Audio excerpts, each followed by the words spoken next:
আবার রাত দখল, আর সেখানে মানুষ জড়ো হতে শুরু করেছেন। আমার 4 সহকর্মী এই মুহূর্তে লাইভে আছেন। সন্দীপ সরকার আছেন রাসবিহারী এভিনিউ থেকে, সত্যজিৎ বৈদ্য আছে একাডেমি চত্বর থেকে, উজ্জ্বল মুখোপাধ্যায় আছে শ্যামবাজারে, ঐশী মুখোপাধ্যায় আছে যাদবপুরে। প্রথমে উজ্জ্বল মুখোপাধ্যায়ের কাছে যাব। এই মুহূর্তের ছবিটা দেখা। এই মুহূর্তে আমরা রয়েছি শ্যামবাজারে এবং আজকে রাত দখল ফের আস্তে আস্তে কিন্তু ভিড় জমতে শুরু করেছে।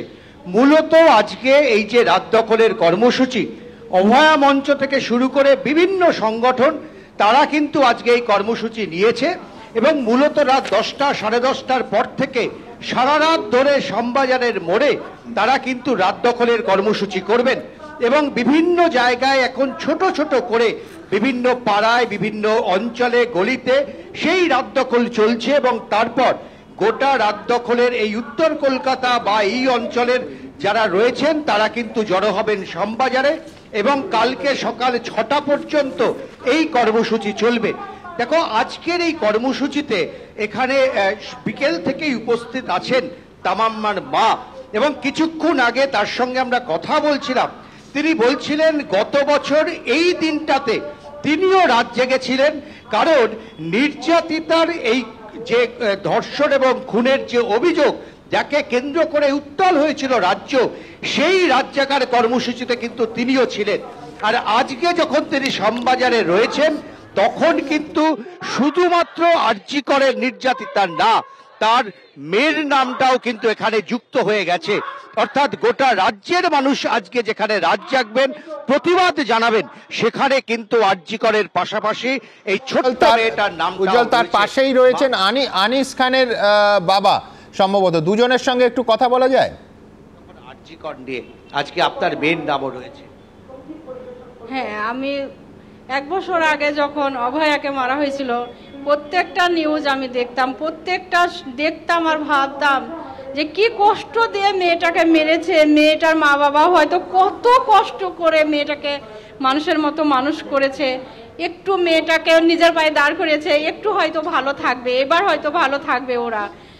তখন প্রত্যেকটা আমার তামান্নার সঙ্গে আমি একসঙ্গে ফোনে দেখতাম আর তামান্না আমার সোনা বলতো মা হয়তো দেখো ওর মা বাবা কত কষ্ট করেছে। ওর মনে হতো, বলতো মা আমিও একদিন ডাক্তার হব। আমার মেয়ে বলতো মা আমি ডাক্তার হব, আব্বু যে আমাকে কষ্ট করে পড়াচ্ছে। আমরা খুব গরিব মানুষ, আমাদের একদম আমরা পল্লী গ্রামের পরিচয় শ্রমিক। তামান্নার আব্বু গরিব, তো মেয়েটাকে কষ্ট করে ইংলিশ মিডিয়ামে পড়াচ্ছিল। মেয়েটা বলতো মা আমি ডাক্তার হব, আব্বু আমি ডাক্তার হব। তখন মেয়েটা অভয়ার দেখতাম, অভয়াকে যে কি কষ্ট দিয়েছে, কত কষ্ট করে ওকে মারা হয়েছে। আর আপনার মেয়ের ক্ষেত্রেও একই ঘটনা, কত কষ্ট করে মারা হয়েছে। তখন কিন্তু আমি জানতাম না, আমার ছোট্ট তামান্না জানতো না যে ওই কষ্ট পেয়ে আমার ছোট্ট সোনাকে চলে যেতে হবে এই পৃথিবী ছেড়ে। কোনো 1 বছর আগে আমরা ভাবিনি যে আমার সোনাকে চলে যেতে হবে। তখন আমি ভাবিনি যে আজ আমাকে এই অভয়ার মঞ্চে আসতে হবে, শ্যামবাজার কালীঘাট, আমাকে রাস্তায় ঘুরতে হবে আমার মেয়ের মৃত্যুর জন্য। আমার মেয়েকে মেরে দিয়েছে, সেই 1 বছর পরে আবার আমার মেয়েকে সেই অভয়ার মতো সেই নির্যাতিতভাবে কষ্ট দিয়ে আমার মেয়েকেও মেরে দিয়েছে আমার সোনাকে। দেখো এইটাই হচ্ছে ছবি। এখানে তিনি রয়েছেন, এখানে আনিস খানের বাবা রয়েছেন, অর্থাৎ বিভিন্ন সময় যারা নিহত হয়েছেন, যারা এখনো বিচার পাননি, তারা কিন্তু আজকে শ্যামবাজারে এসে জড়ো হয়েছেন। একসঙ্গে তারা দাবি তুলছেন, তারাও বিচার চান। একদম ধন্যবাদ উজ্জ্বল। আমি এখানে আপনাদের বলতে চাইব কি পরিহাস দেখুন, এই পরিযায়ী শ্রমিক নিয়ে এত কথা হচ্ছে, যে তামান্নার মায়ের সঙ্গে আমরা কথা বলছিলাম, তামান্নার বাবা শুধুমাত্র একটু মজুরি বেশি বলে প্রতিবেশী রাজ্য উড়িষ্যায় গেছিলেন যে মেয়েকে ইংলিশ মিডিয়ামে পড়াবেন বলে। আমি বলছি পরিযায়ী শ্রমিকের যন্ত্রণার ছবিটা ভয়ঙ্কর। আমি এইখান থেকে আমার আরেক সহকর্মী সরাসরি চলে যাব, সন্দীপ সরকার রয়েছে রাসবিহারী এভিনিউতে। সন্দীপ, দেখো সুমন্ত, আজকে এই 14ই আগস্ট রাতে সারা রাজ্যের 108 জায়গাতে এই মুহূর্তে অভয়া মঞ্চের ডাকে এই যে রাত দখল, সেই রাত দখলের কর্মসূচি হচ্ছে। কিন্তু গোটা রাজ্যের মধ্যে শুধু এই 108টি জায়গা নয়, তার পাশাপাশি আরও বহু জায়গায়, নানান জায়গায় কোনো সংগঠনের ছাতা ছাড়া বহু মানুষই রাত দখলের কর্মসূচি করছেন এবং এই কর্মসূচিতে সাধারণ মানুষের যেরকম প্রতিনিধিত্ব আমরা দেখছি তার পাশাপাশি চেনা মুখ বহু রয়েছে। যেমন আমরা দেখতে পাচ্ছি যে নাট্যকার চন্দন সেনকে আমরা দেখতে পাচ্ছি হাওড়ার তারাসুন্দরী বালিকা বিদ্যালয়ের প্রধান শিক্ষিকা মোনালিসা মাইতিকে আমরা দেখতে পাচ্ছি। এখানে জুনিয়র ডাক্তার ফ্রন্টের যারা সদস্য দেবাশিস হালদার, অগ্নিবীণ কুণ্ডু, সায়ন্তনী যিনি অনশন করেছিলেন তারা রয়েছেন, বহু মানুষ এখানে রয়েছেন এবং তাদের সাথে একটু কয়েকজনের সাথে একটু কথা নেওয়ার চেষ্টা করবো। সায়ন্তনী, আজকে এই 1 বছর পেরিয়ে গেল, কিছু পরিস্থিতির বদলকে আপনারা দেখলেন? আপনি তো সরকারি হাসপাতালে চাকরি করেন, সরকারি হাসপাতালে কর্মরত রয়েছেন। পরিবর্তন বলতে এখন তো কিছু দেখতে পাচ্ছি না, খালি দেখতে পাচ্ছি যে মানুষের মনে আগুন জ্বলেছে। সেই আগুনের পরিবর্তনটা দেখতে পাচ্ছি, সেটাই অনেক আমাদের পক্ষে। অনশন শেষ হয়ে গেছে, অনেকদিন হয়ে গেছে, আমাদের সেই খিদেও মিটে গেছে, কিন্তু জাস্টিসের খিদে এখনো মেটেনি। আমার মনে হয় না আমাদের মধ্যে যারা এখানে আছে রাজ্যের মানুষ, তাদেরও সেই জাস্টিসের খিদে এখনো মিটেছে বলে। সেই একই দাবি, সেই বিচার মেলেনি, সেই না পাওয়া বিচারের দাবিতে তারা এখানে একজোট হয়েছেন। চন্দনবাবু, আজকে এর আগের রাত দখলেও পা মিলিয়েছিলেন, এবারও 1 বছর পর আপনাকে আবার দেখতে পাচ্ছি যে রাত দখলের মঞ্চে পাশে বসে রয়েছেন। কেন, কোন তাগিদ থেকে? একটাই কারণ, সেটা হচ্ছে যে পার্ক স্ট্রিট কামদুনি থেকে যে সংস্কৃতি তৈরি করা হয়েছিল, ধর্ষণের সংস্কৃতি, সেই সংস্কৃতি রোজ প্রতিদিন আমরা শুনতে পাচ্ছি সেই ধর্ষণের কথা, আজকেও। তো সুতরাং এই যে তিলোত্তমার বিচার না পাওয়া, এটা একটা ভয়ঙ্কর রকমভাবে রাষ্ট্রীয় ষড়যন্ত্রের ফল এবং এটা যে কোনো সময় যে কোনো মানুষের ক্ষেত্রে হতে পারে, যাতে তার প্রতিবাদটা সর্বস্তরে ছড়িয়ে দেওয়া যায়, সেই জন্যই এসেছি। আমি আরেকজনের সাথে কথা বলবো। সুমনদা, মোনালিসা দি রয়েছেন। ম্যাডাম, এর আগের বারও সেই রাত দখলে আপনাকে দেখেছিলাম আমরা, আপনি তো আপনার ছাত্রীদের মেরুদণ্ড শক্ত করার পাঠ দেন, তো সেই জায়গায় আজকে রাত দখলের মঞ্চে আপনাকে দেখতে পাচ্ছি, এত দূর থেকে ছুটে এসেছেন, কোন তাগিদে? আমি জীবনকে উদযাপন করছি, কিন্তু আমি চাই যে আমার মৃত্যু যেন অমরতা পায়, সেটা এভাবেই আমি যেন রাস্তায় দাঁড়িয়ে এই আন্দোলনে সামিল থাকতে পারি, আমৃত্যু। এটাই আমার কাছে জীবনের উপজীব্য, এই মুহূর্তে অন্তত। বুঝতে পারছো সুমনদা, আমি একবার ছবিটা দেখাবো। এই রাসবিহারী মোড়ের একটা প্রান্তে এই আয়োজন হয়েছে, কিন্তু যারা এখানে উদ্যোক্তারা রয়েছেন তারা আশায় বুক বাঁধছেন যে এখানে বহু মানুষের সমাগম হবে এবং আমরা দেখতে পাচ্ছি যে পথ চলতি মানুষও এখানে দাঁড়িয়ে পড়ছেন, তারা তাদের বক্তব্য রাখছেন, অনেকে মাইকের সামনে এসে, আর নানানভাবে প্রতিবাদ জানানো হচ্ছে, নানানভাবে এই রাত দখলের যে ডাক তারা দিয়েছেন, এই রাত দখলের ডাকে সাড়া দিয়ে যারা আসছেন তাদের সঙ্গে তাদের এই যে প্রতিবাদের লড়াই, সেই প্রতিবাদ, সেই বিচারের দাবি, সেগুলোকে তুলে ধরছেন সাধারণ মানুষের সামনে আমরা দেখতে পাচ্ছি। একেবারেই। আমি বলছি আমার পরবর্তী সহকর্মীর কাছে যাব, কিন্তু তার আগে বলবো, দেখুন, অভয়া বিচার পায়নি, তার পরিবার এখনও দাঁড়ে দাঁড়ে ঘুরে বেড়াচ্ছে শুধুমাত্র সুবিচার চেয়ে। আর অন্যদিকে ওই চিকিৎসক বলছিলেন যে দৃশ্যত কোনো নিরাপত্তার ক্ষেত্রে পরিবর্তন দেখতে পাননি। আমি বলছি, যদি পশ্চিমবঙ্গে এই হাল হয়, গোটা দেশে প্রাক্তন প্রধান বিচারপতি DY চন্দ্রচূড় বিরাট একটা কমিটি তৈরি করে দিয়েছিলেন যে গোটা দেশে সমস্ত হাসপাতালে রাতের বেলা চিকিৎসা কর্মী এবং চিকিৎসকরা যাতে সুরক্ষিত থাকেন। আমি বলছি যে কি হলো সেই কমিটির? শেষ দিন, তার অবসরের আগে শেষ শুনানিতে DY চন্দ্রচূড় বলেছিলেন আমি হতাশ। আমি বলছি, শুধু সেখানে থেমে গেলে হবে? সেই কমিটি কি করলো? তিলোত্তমা মারা গেল, অনেকের জ্ঞান চক্ষু যেন খুলে গেল, তারপর কি কিছু হয়েছে? 1 ছটাকও তফাৎ এসছে। এই পশ্চিমবঙ্গে এবং গোটা দেশে এই প্রশ্ন আমাদের পরিষ্কার থাকবে।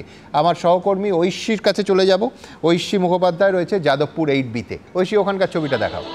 একেবারে সুমনদা, গত 1 বছর আগে আমরা দেখেছিলাম যে নারী সুরক্ষার পরিস্থিতি কি রয়েছে রাজ্যে, সেই দাবি তুলেই কিন্তু রিক্লেম দ্য নাইট রাত দখলের ডাক দিয়েছিল এবং সেই রাত দখল আজকে আবার হচ্ছে। দেখা যাচ্ছে যে এখানে কিন্তু সাধারণ মানুষ, যারা নাগরিকরা, তারা কিন্তু স্বতঃস্ফূর্তভাবে এসেছেন এবং সাংস্কৃতিক প্রতিবাদ যেভাবে আমরা দেখেছিলাম গত বছর হয়েছিল, সেই সাংস্কৃতিক প্রতিবাদ, রাস্তায় রাস্তায় লেখা যে প্রতিবাদের স্লোগান, যে প্রতিবাদের আগুন তারা জেনেছিলেন, সেই প্রতিবাদ এখনও চলছে এবং যে দাবিতে তারা এই প্রশ্নটা তুলেছিলেন যে অভয়া মারা গিয়েছে, তারপরে যখন তারা রাস্তায় নেমেছিলেন নারী সুরক্ষা কতটা রয়েছে এই রাজ্যে সেই প্রশ্নটাকে সামনে রেখে বছর ঘুরে গিয়েছে, আজকে আবার রাত দখলে যখন ডাক তখন ঠিক এই প্রশ্নটাকেই তারা আরও একবার তুলে ধরছেন সকলের সামনে যে একটা বছর পেরিয়ে যাওয়ার পরেও কি বিচার মিলেছে।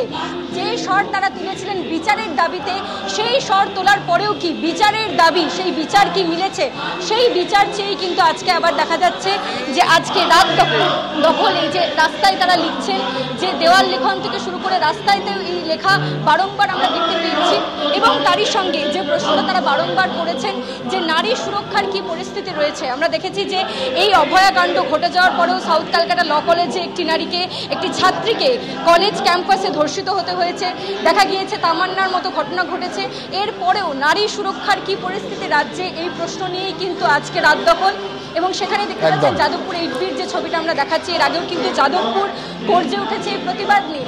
একটা বছর পেরিয়ে যাওয়ার পরেও নারী সুরক্ষার কি পরিস্থিতি রাজ্যে, সেই প্রশ্নকে আরও একবার তুলে বিচারের দাবিতে আরও একবার সোচ্চার হয়ে অভয়ার বিচারের দাবিতে আরও একবার পথে নেমেছেন সাধারণ মানুষ। এবং রাত দখলের যে কর্মসূচি অভয়া মঞ্চের পক্ষ থেকে নেওয়া হয়েছে, যাদবপুর পুরাতনী, যাদবপুর সংহতির পক্ষ থেকে নেওয়া হয়েছে, সেই কর্মসূচি দেখা যাচ্ছে যে এই মুহূর্তে শুরু হয়েছে। সাংস্কৃতিক প্রতিবাদ তারা করছেন এবং তারই সঙ্গে আরও একবার প্রশ্ন তুলছেন যে অভয়ের বিচারের দাবিতে তারা পথে নেমেছিলেন সেই বিচার কি তারা আদৌ ধন্যবাদ পেয়েছেন? ঐশী। আমি সরাসরি চলে যাব ব্রতদীপ ভট্টাচার্য, আরেক সহকর্মী রুবি মোড়ে রয়েছে।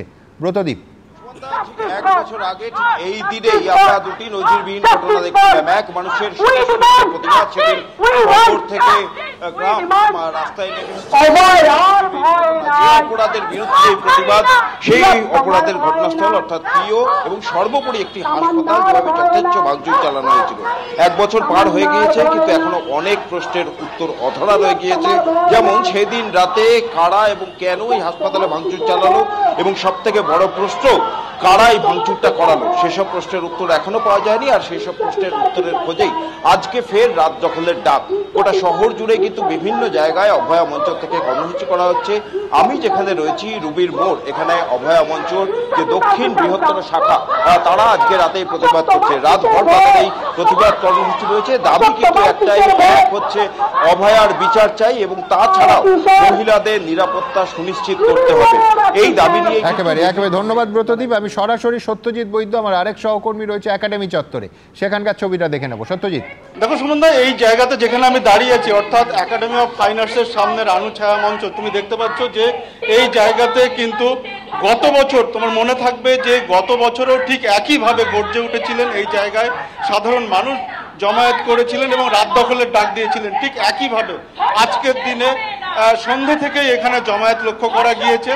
এবং শুধুমাত্র অভয়ার বিচার নয়, পাশাপাশি যে দাবি উঠেছে তা কিন্তু প্রত্যেক বছর এভাবেই একই দিনে একইভাবে প্রতিবাদ করা হবে সামাজিক সুরক্ষার জন্য, এবং এভাবেই কিন্তু রাত দখলের ডাক দেওয়া হবে। এই অঙ্গীকার নিয়ে কিন্তু আজকেও জমায়েত, এবং এই জমায়েতের এই যে সভা শুরু হয়েছে তা কিন্তু এখন থেকে শুরু হয়েছে, এটা ভোর 5টা অবধি এভাবেই চলবে এবং বিভিন্নভাবে প্রতিবাদ করা হবে। একদিকে যেমন পথনাটিকা রয়েছে, তেমনি অন্যদিকে বিভিন্ন সাংস্কৃতিক অনুষ্ঠান, এছাড়া বক্তৃতা, এসব বিভিন্নভাবে কিন্তু এভাবে প্রতিবাদ জানানো হবে। এবং গত বছরের মতো একইভাবে একই দাবিতে এখানে জমায়েত হয়েছে। পাশাপাশি একদম আমি দ্রুত একবার সত্যজিৎ চলে যাব এবার মধ্য কলকাতায় মৌলালিতে, আমার আরেক সহকর্মী রয়েছে সেখানে, ঝিলাম করঞ্জাই। ঝিলাম, এই মুহূর্তে মৌলালির ছবিটা ঠিক কিরকম?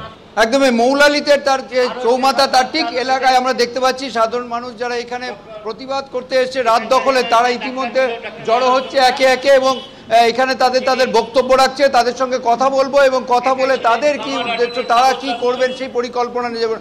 আজকে আপনাদের কি পরিকল্পনা?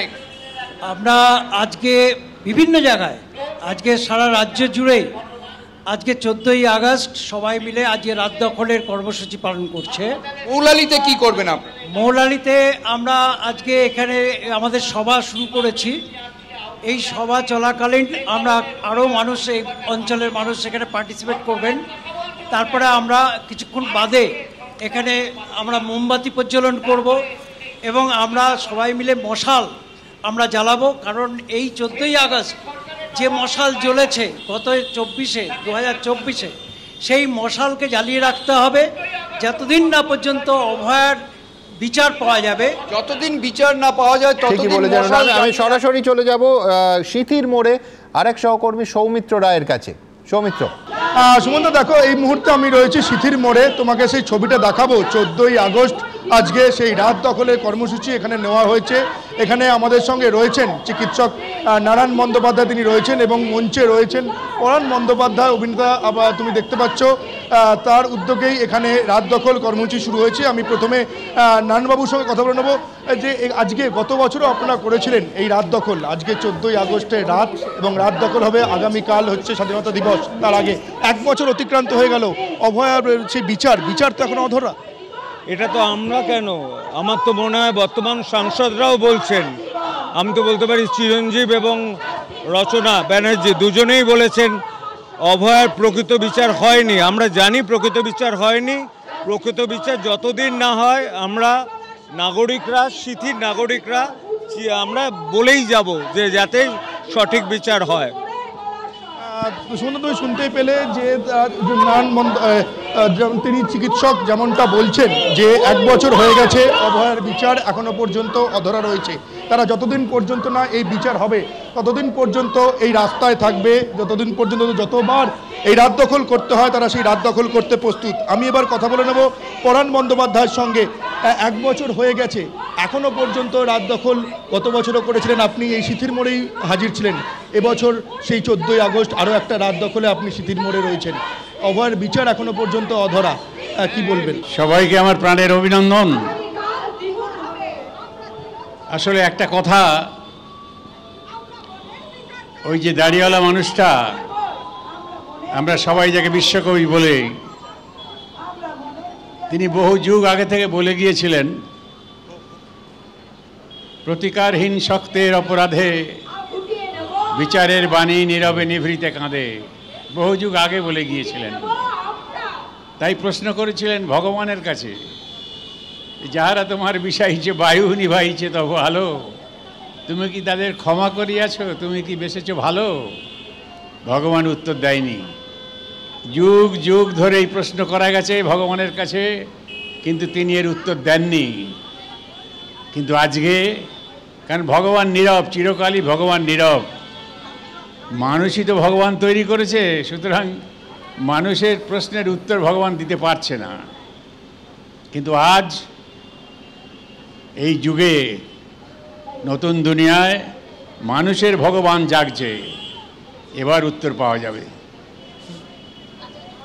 ধন্যবাদ সৌমিত্র। দেখুন, এই উত্তরের অপেক্ষাতেই তো, এই আন্দোলন উত্তরের অপেক্ষাতেই আমরা প্রত্যেকে আছি যে ওই পরিবারটা যাদের সব চলে গেছে, একমাত্র মেয়েকে তারা এই নৃশংসভাবে হারিয়েছেন, তারা কি বিচার পাবেন? তাদের কেন 1 বছর পরেও দরজায় দরজায় ঘুরতে হবে?